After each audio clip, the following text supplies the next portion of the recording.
Pemirsa, BPBD Oku mengingatkan masyarakat di sekitar Das Ogan agar lebih waspada terhadap potensi banjir.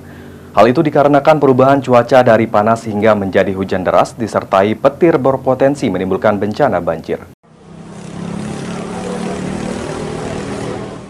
Badan Penanggulangan Bencana Daerah Kabupaten Ogan Kemering Ulu mengingatkan warga di sepanjang daerah aliran sungai atau Das Ogan agar waspada terhadap potensi bencana banjir bandang akibat luapan air sungai. Manajer Pusdalops BPBD Ogan Kemering Ulu, Gunalvi, mengingatkan masyarakat khususnya di sekitar Das Ogan untuk meningkatkan kewaspadaan menghadapi bencana banjir. Kondisi suhu udara panas yang terdeteksi saat siang hari tiba-tiba berubah menjadi awan gelap hingga terjadi hujan deras disertai petir yang berpotensi menimbulkan bencana banjir. Apalagi Kabupaten Ogan Kemering Ulu termasuk daerah rawan bencana banjir bandang karena dekat dengan kawasan Das Ogan yang menghubungkan beberapa kabupaten di Sumatera Selatan.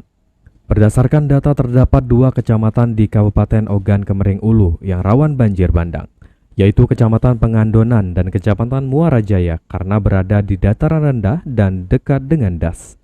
Hampir setiap tahun kawasan ini menjadi langganan banjir bandang yang merendam ratusan rumah warga dan merusak fasilitas umum lainnya.